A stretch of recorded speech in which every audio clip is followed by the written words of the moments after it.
Poitou-Charentes, si besoin de rappeler. Donc oui, la Rochelle, je suppose Cognac aussi.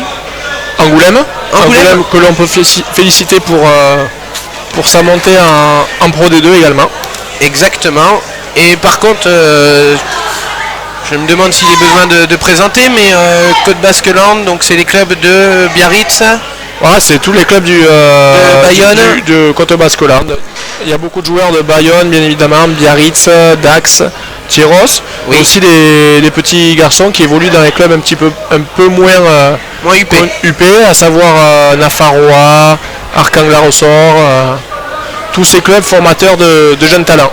D'accord. C'est des jeunes joueurs qui auraient eu la chance de passer entre vos mains si toutefois vous étiez resté au pôle de Bayonne, c'est ça? Ouais, Bayonne, hein. Alors eux, je les connais un petit peu dans la mesure où j'ai fait la détection l'année dernière pour le pôle de Bayonne, dans la mesure où j'y étais encore. Donc oui, très belle redoublée. Donc, essai en coin. Très belle redoublée du petit Max Spring qui nous vient de Nafarroa, qui est moins de 15 ans lui, et qui a postulé à l'entrée au pôle de Bayonne cette année, qui a remis pour Ismaël Martin, le costaud du centre là, oui. Qui joue au club de l'Aviron Bayonnais et que j'avais arbitré quand il jouait à l'AS Bayonne. D'accord. Oui, donc il a fait un court déplacement pour sa mutation. Tout à fait. Donc transformation manquée ratée par Thomas Delagareille qui évolue au club d'Arcang-la-Ressort en tant que numéro 10. On a également Tarditz qui a le numéro 10, qui est le bel athlète là, qui va aller certainement à la lutte aérienne là. Et petite claquette qui n'a pas porté ses fruits, tentative de Chistera. Face au Basque, c'est plutôt un hommage. Tout à fait. Donc, mêlée en faveur des Poitou-Charentais. Hein.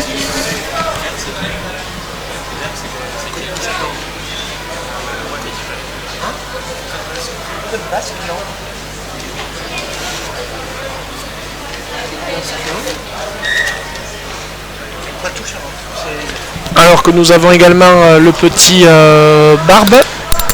Tirosset, hein. Tirosset, ouais.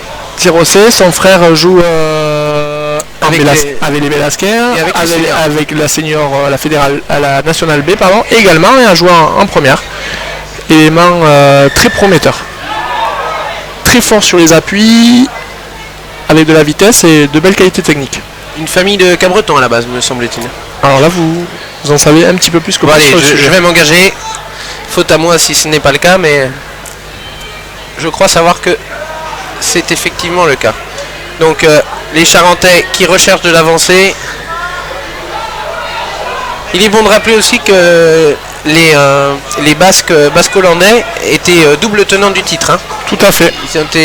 Ils ont remporté les 2 dernières éditions. Et malheureusement, jamais 203 ne reviendra pas aujourd'hui. Exactement.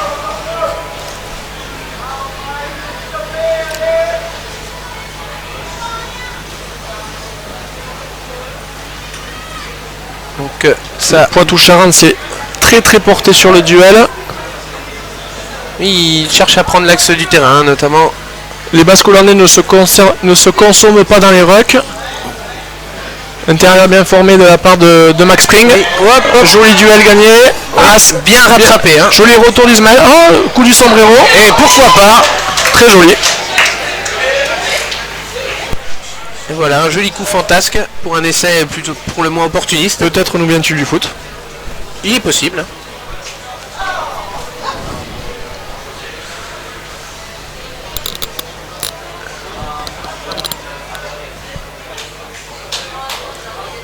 On attend la tentative de transformation pour savoir si les Poitou-Charentais vont basculer en tête. Après le drop du numéro 8 gaucher de son état. Alors je crois qu'il l'a manqué. Donc du coup c'est un score de parité. Abbas en première série est en prolongation. Ah. Et on ne devrait pas tarder à avoir le résultat de Souston. qu'on espère tous heureux. Est-ce que c'est les fêtes à Condon? Ah, je crois pas, non. Je crois pas, c'est dommage. Pas ce week-end-là. Hein. Ils vont peut-être faire des refaites de Condon. Les Basques relancent de leur 22. Coup de pied par-dessus. Cette fois-ci, le libéro était très très loin dans l'axe. Cafouillage qui profite à personne puisque l'arbitre vient d'arrêter le cours du jeu. Un avant vert dans un premier temps, un avant bleu par la suite qui ne profite pas, donc on reviendra en avant vert. Ballon pour Poitou-Charentes avec ce score de 5-5. C'est très serré.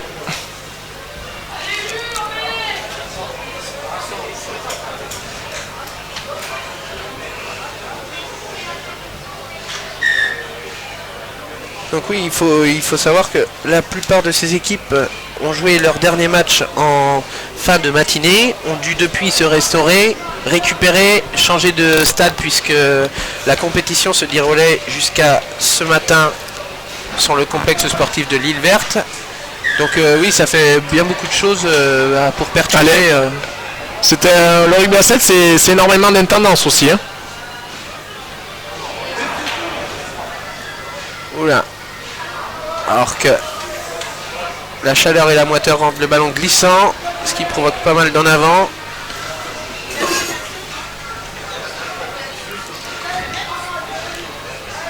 Le match a perdu un peu en intensité. Hein. Tout à fait, tout à fait. Il tarde aux acteurs de la pose des citrons. Exactement. Et des changements salvateurs. Hein.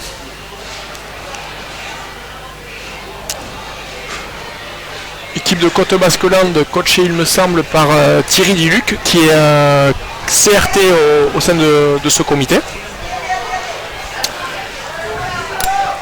J'ai cru voir aussi l'ancien Montois Olivier Toulouse dans le staff hier. Ah oui, très certainement. Un attaquant racé s'il en est un. Ancien numéro 15 il me semble. Oui. Tentative de débordement du jeune Barbe.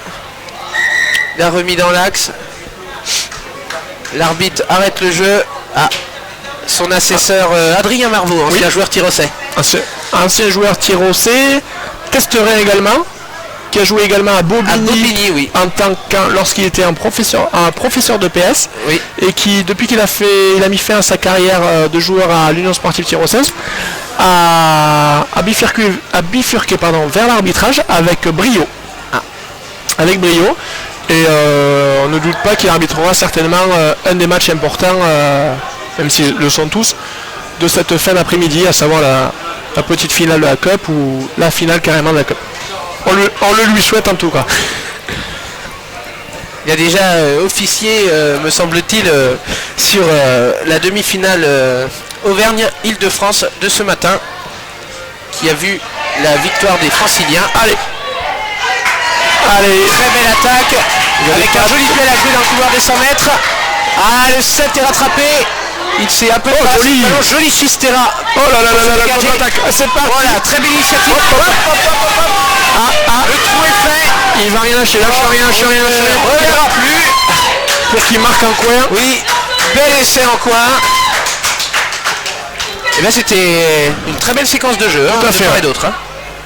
Et un petit peu comme tout à l'heure avec le match Bourgogne-Limousin, où les Bourguignons étaient proches de marquer à 5 mètres de la ligne limousine. Et un contre assassin.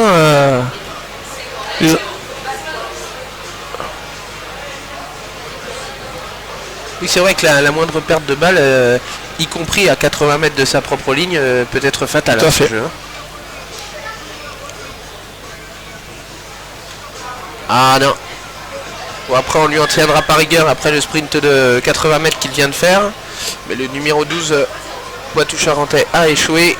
C'est maintenant dans cette finale de play, c'est Poitou-Charentes qui mène face à la Côte-Basque-Land sur le score de 10 à 5.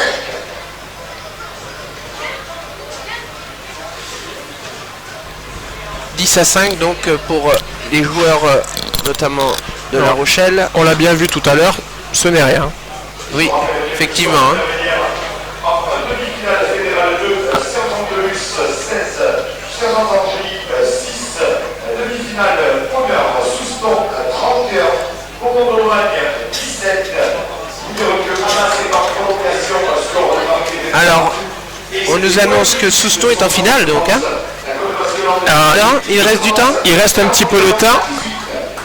Mais 31-16. Hein, 31-17. Il restait du temps, mais 31-17. Donc le break est fait. On peut. Oui. Allez, on peut compter sur Maxime Cazalet, l'ouvreur soustonnais, pour gérer la fin de partie. Tout à fait. Maxou, on te souhaite le meilleur. Petite avance également pour Shibao. Oui, effectivement. Le numéro 8, Rémi Villeneuve, qui est revenu à son club initial après toute sa carrière à Nenech également. Nenech, s'il n'est pas aux States.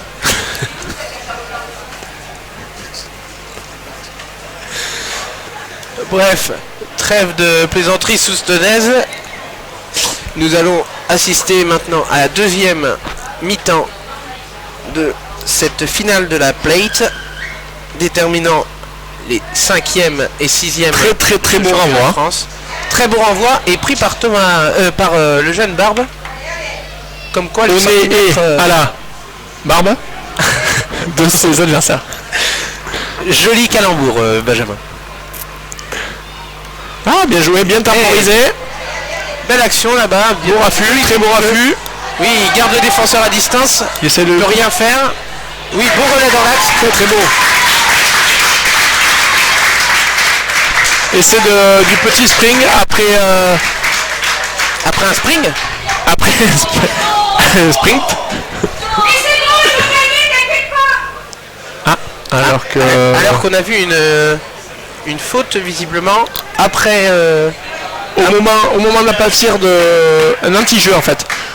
D'accord. Au moment où à ce jeu immédiatement sanctionné par tout à fait. Et on l'a vu tout à l'heure, en sous-effectif numérique, c'est très compliqué de rivaliser.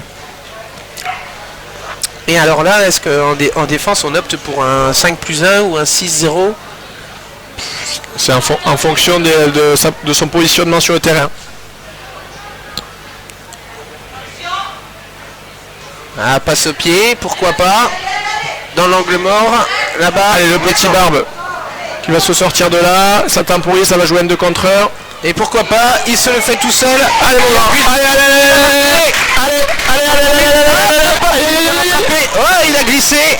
Ah là là, je mettrai pénalité contre le petit Barbe. Voilà. Alors là, quand même, toutefois, très bien défendu par le Poitou charentais. Dommage, il n'avait pas de soutien. Oui. Alors, attention au contre.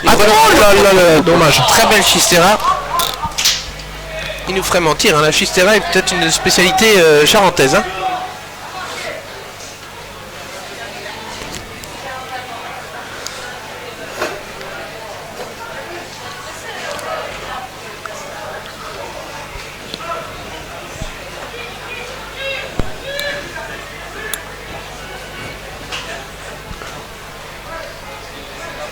Arbitre qui aurait tendance à être confondu au niveau des couleurs. Oui, c'est exact.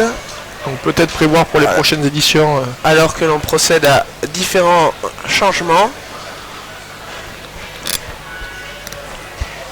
De part et d'autre.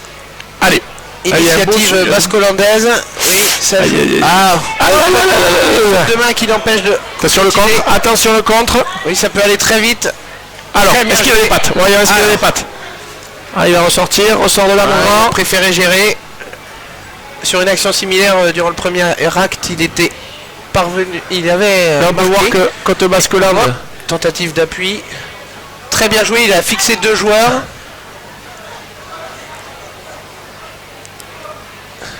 Ça joue bien, hein? Oui. Oui, c'est agréable à regarder. Hein. Allez, le contre. Oui. Allez, petit.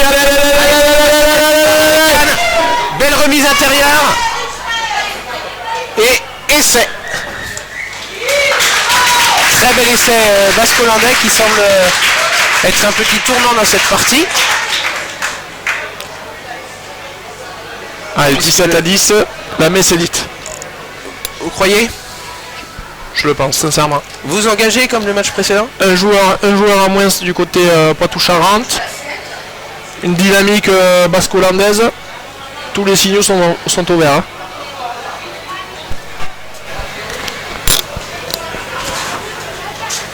Et Tentative manquée. Donc toujours 7 unités d'avance pour les jeunes locaux. On peut saluer également la montée de Bayonne en top 14. Ouais. Puisque vous rendez hommage à tout le rugby, pourquoi pas, hein.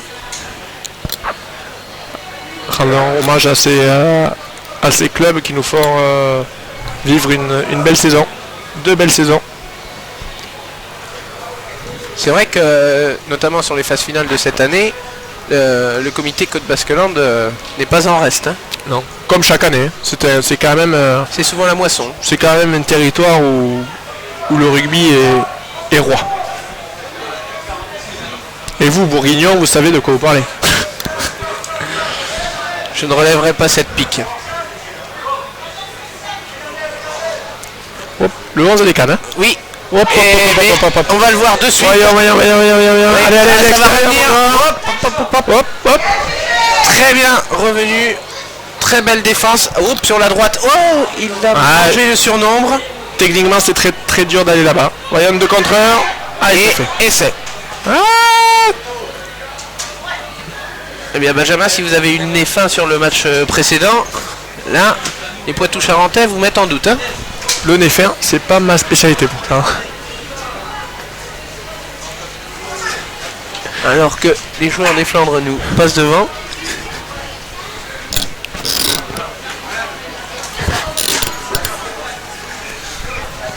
Donc ce qui nous empêche de voir la réalisation de la transformation qui était en face des poteaux et qui passe. 17 partout. 17 partout, tout est à refaire. 1 minute 30 à jouer. Alors que nos amis des Flandres rentrent chez eux. Oui. Eux aussi ont un joli trajet à faire. Hein. Croyez-moi. Bah, félicitations. Donc là, le renvoi va être déterminant. Hein. Il est plutôt pas mal exécuté. Avec une belle pression au point de chute. Très bien négocié. Regardez. Est-ce que ça va suffire? Alors, est-ce que ça a suffi? Joli. Hop. Ah, bel impact. Hein. Là, il y allait à l'épaule. Hein. Oh là là. C'est sacrifié. Joli sacrifice du défenseur. Là, on peut dire qu'il y a eu un coup de portière. Je pense qu'il va être sanctionné par l'arbitre. L'expression est plutôt imagée, mais réelle. Hein. Elle parle. Oui, notamment au défenseur qui est toujours... Donc là, s'il y avait un carton jaune pour les Basques... Ah. Très très bien.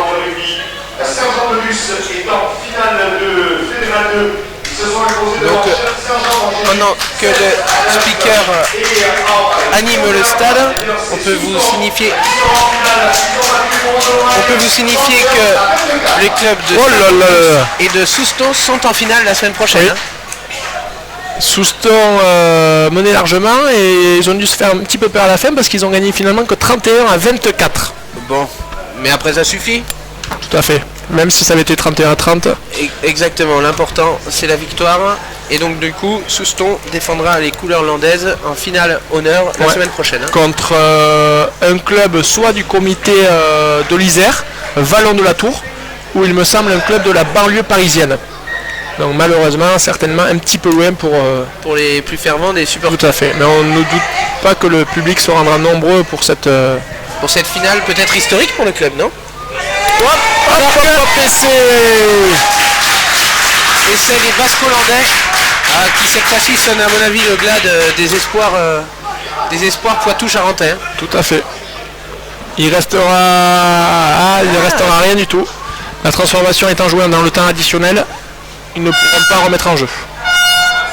Donc le comité Côte Basque-Landes va finir 5e. Vainqueur de la plate. Et... Oh, dommage. Et bien si, bravo. Belle transformation. Très bien par Thomas Dolagaray qui nous vient d'Arcangel en sort. C'était un très fin joueur. Très bon petit joueur. Et bien en plus de ça, il est doté d'un joli drop. Tout à fait. Donc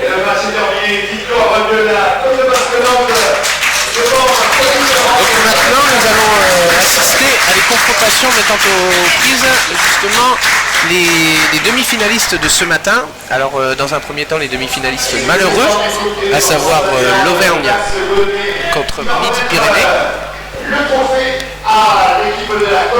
Et après nous allons assister à la grande finale de ce championnat de France des comités moins de 16 ans à 7 entre l'Île-de-France et le Béarn. L'Île-de-France malheureux dans la dernière édition. N'est-ce pas Benjamin? C'est eux qui avaient perdu en finale face au Côte Basque-Land. Tout à fait. Donc l'Île-de-France qui s'appuie